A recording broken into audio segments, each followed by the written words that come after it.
जैन साथियों, आज हम साइंस के महत्वपूर्ण प्रश्न बताएंगे जो परीक्षाओं में आते हैं और आने की पूर्ण संभावना। ठीक है दोस्तों, परीक्षाओं की दृष्टि से बहुत महत्वपूर्ण है।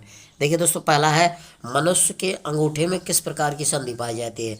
तो सैंडल संधि पाई जाती है। मनुष्य का जो अंगूठा होता है, अंगूठे में सैंडल संधि पाई जाती है, ध्यान रखिएगा। अगला है मानव शरीर में कैल्शियम संतुलन तथा अस्थियों में कैल्शियम की मात्रा कौन सी संधि नियंत्रित करती है।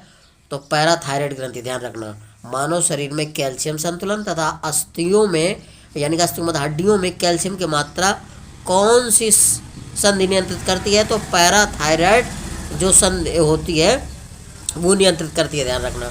कौन सी नियंत्रित करती है? पैराथायराइड। ठीक, पैराथायराइड। अगला है कार्टिल किसकी बनी होती है।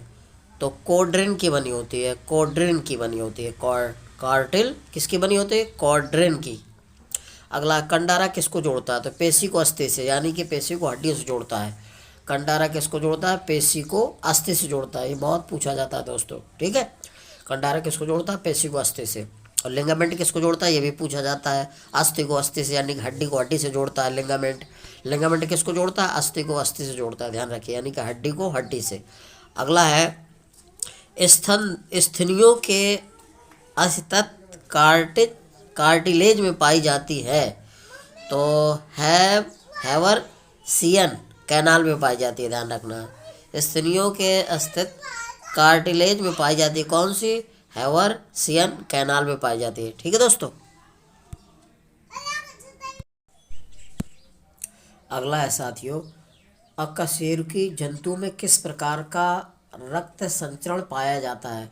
तो खुला परिसंचरण तंत्र पाया जाता है, ध्यान रखना। अकशेरुकी जंतु में किस प्रकार का रक्त संचरण पाया जाता है।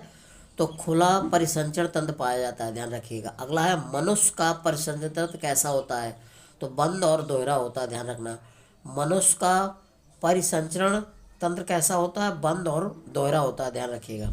अगला है हृदय की दीवार से कौन सा सिरा रक्त लाता है। तो कोर कोरोनरी सिरा लाता है, ध्यान रखना। हृदय की दीवार से कौन सा सिरा रक्त लाता है? कोरोनरी सिरा लाते हैं, ध्यान रखना। अगला है हृदय को रक्त पहुंचाने का कार्य कौन करता है। कोरोनरी धमनी करती है, ध्यान रखना। हृदय को रक्त पहुंचाने का कार्य कौन करता है। कोरोनरी धमनी।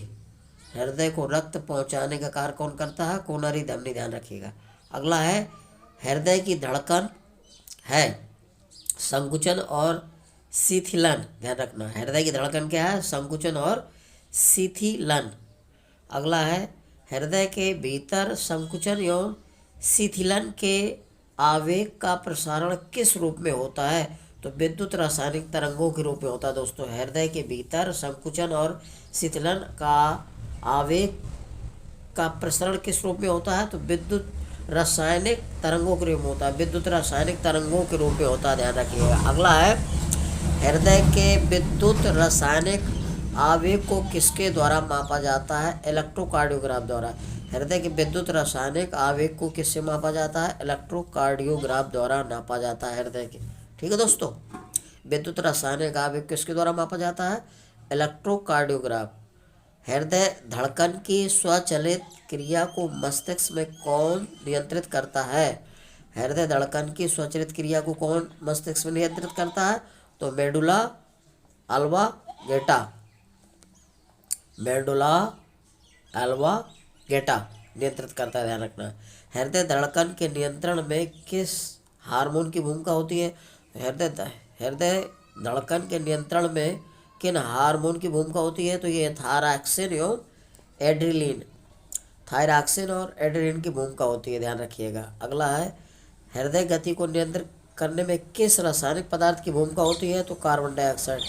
हृदय गति को नियंत्रित करने में किस रासायनिक पदार्थ की भूमिका होती है। Carbon dioxide, CO2। अगला है रुधिर को वाहिनियों में जमने से कौन रोकता है। हेरेपेन, ध्यान रखना। हेरेपेन जो है रक्त को जमने नहीं देता। तो रुधिर को वाहिनियों में जमने से रोकता कौन। हेरेपेन। अगला है हेपरेन, ठीक है।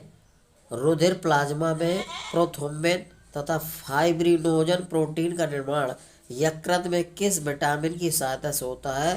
तो नेप्थोकिनोन के कारण होता है, ध्यान रखिए। यकृत में किस विटामिन की सहायता से होता है। नेप्थोकिनोन। अगला है आरबीसी की संख्या किस यंत्र से मापी जाती है? तो हीमोसाइटोमीटर द्वारा नापी जाती है। ध्यान रखना, आरबीसी की संख्या किस यंत्र द्वारा मापी जाती है? हीमोसाइटोमीटर द्वारा मापी जाती है। ठीक है दोस्तों, यदि मेरा वीडियो अच्छा लग रहा है तो मेरे वीडियो को लाइक और सब्सक्राइब करिए प्लीज साथियों। जय हिंद।